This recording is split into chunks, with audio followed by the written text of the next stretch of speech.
Okay. Kevin Hart plays an accountant who was the coolest kid in school. And he was the super cool guy that everyone loved. He's very unsatisfied with where he ended up. Now, Dwayne "The Rock" Johnson plays a CIA agent who was the fat kid at school. And what The Rock ends up doing is roping Kevin Hart into helping him out with this CIA mission thing that he's doing. And it's this big, crazy adventure with all these twists and turns and comedy. And, it's fine. Kevin Hart and The Rock work really well as a comedy duo. They're able to play off in a way that makes you laugh, and you enjoy watching them on screen together. And I appreciated that Kevin Hart is playing the straight man. They kind of did a role reversal. The fact that they subvert what you think this movie's going to be is a clever little bit of writing. The way The Rock behaves in this movie indicates that he has serious psychological problems, and these problems are addressed. He's not just a weird guy that makes people laugh, he has serious psychological problems, and I found that extremely interesting. One problem I've always had with Kevin Hart comedies is that they're so generic looking.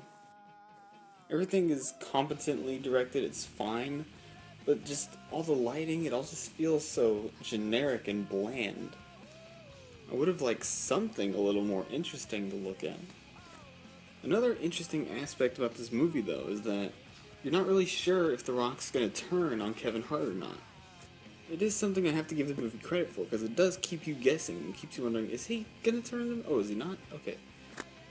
There are times where it legitimately surprises you, and that's clever writing, especially for a movie like this. There are a few really solid gags in this movie. There are these tiny, very slight little surprises in the comedy where you're like, oh, that's not how I expected that to go. Most of it is pretty generic comedy. Some of the jokes felt really obvious, though. They make a lot of pop culture references. Aaron Paul is in this movie. He makes a Breaking Bad reference. He says his famous phrase. One thing about this movie is that this is an original IP, this is an original idea, but it just takes from all these other popular movies.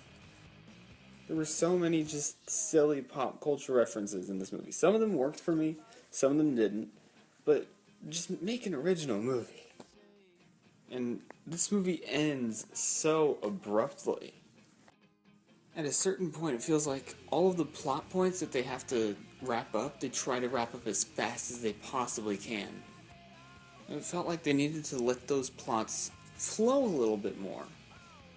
So Central Intelligence is a fine, disposable comedy where you watch it, you enjoy it, take it back to Redbox. And then your friend tells you it's hilarious, and then you say, yeah, it was okay, and then he's like, hey, man, stop overanalyzing all these movies, man. I'm gonna give Central Intelligence a B.